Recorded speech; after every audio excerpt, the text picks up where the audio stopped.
Hi all, നമ്മൾ ഇന്ന് discuss ചെയ്യാൻ പോകുന്നത് continuity and integrability. That means if f is continuous on a closed bounded interval AB, then that f is remains in this integrable. Okay, for any monotonically increasing function alpha. So this is the theorem here. So our assumption is f is continuous.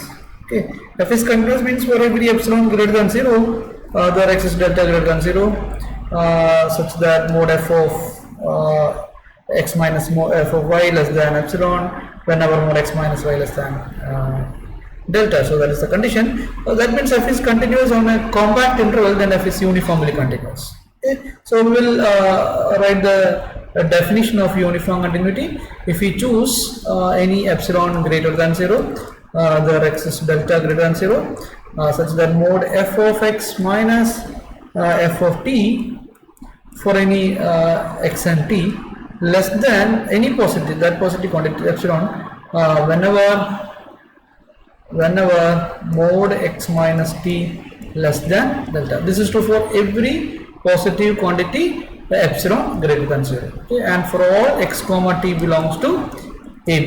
So these are the this is the definition of continuity in compact interval AB. Okay, in fact that is a uniformly continuous. Now we the proof, there is a very simple proof. We start with epsilon.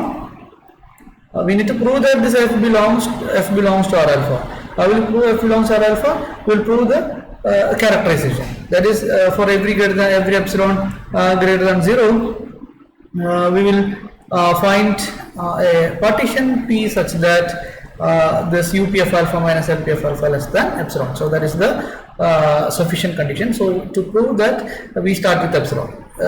Corresponding to this epsilon, we will find a partition P, or we will describe a partition P such that UPF alpha minus LPF alpha less than epsilon. Okay, so if we are given epsilon greater than 0, so immediately choose a positive quantity eta greater than 0, so that alpha of b minus alpha of a times eta should be less than epsilon. Okay, so choose choose eta greater than 0, so that this quantity can be made less than epsilon. That is possible because if you consider alpha of b minus alpha of a, this is a positive quantity, and if we take n, consider the sequence, we know that as n tends to infinity, this tends to 0, then we can make this quantity is less than epsilon for every positive quantity epsilon. Okay, there exists such n's. As n tends to infinity, this quantity tends to 0. Okay, so we put this 1 by n as eta. Okay, so choose n such that this number divided by n is less than epsilon, then define 1 by n as eta, then you will get this one. You can easily choose 1 by n, that is eta greater than 0, so that alpha of b minus alpha of a into eta is always less than epsilon. Okay, this is the one way of choosing such eta. Okay, there are so many ways to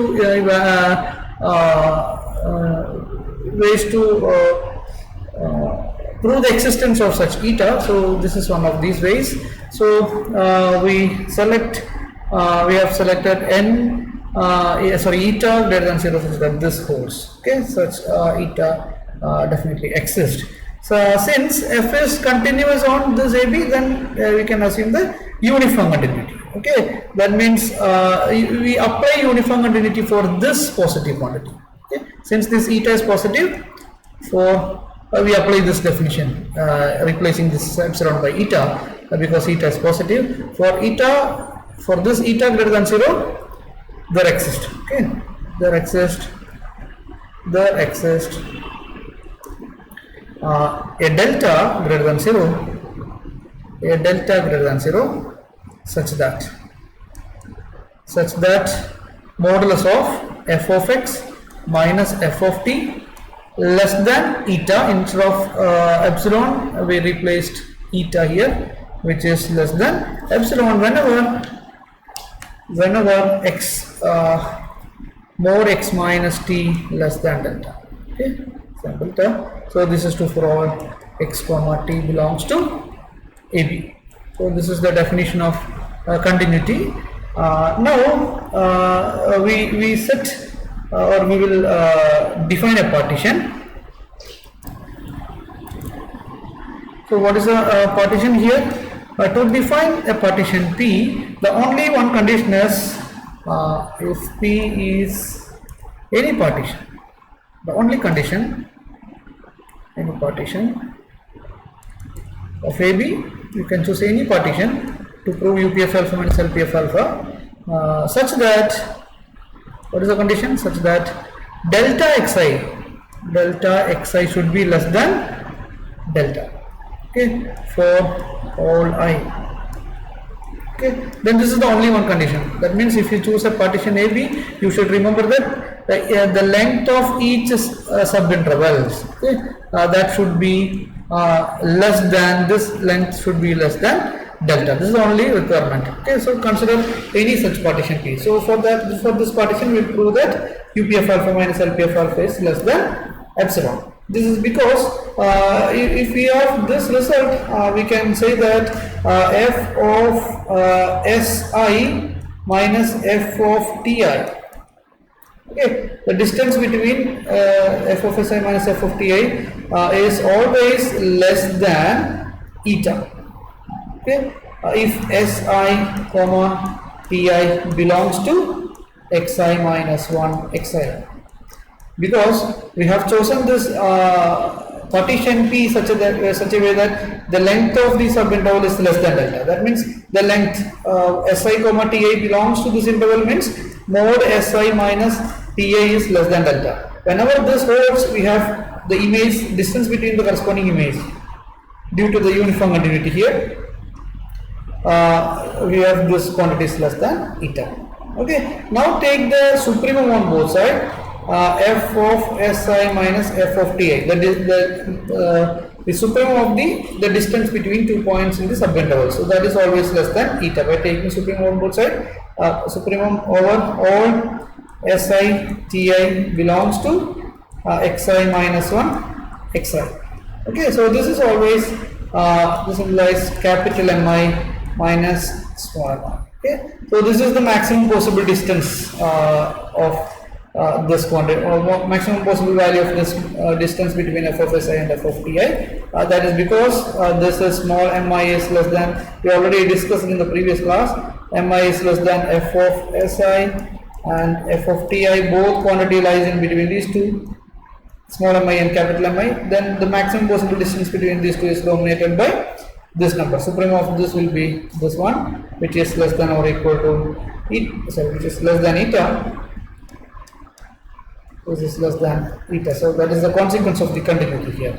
Now you evaluate UPF alpha minus LPF alpha, okay, which is equal to summation I equal to 1 to n capital Mi times delta alpha I minus small mi times delta alpha.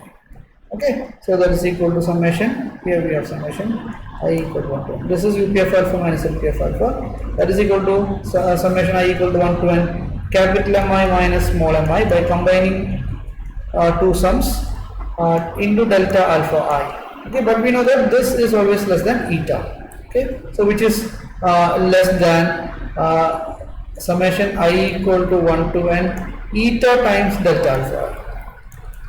So this eta, since this eta is independent of I, you can take it out.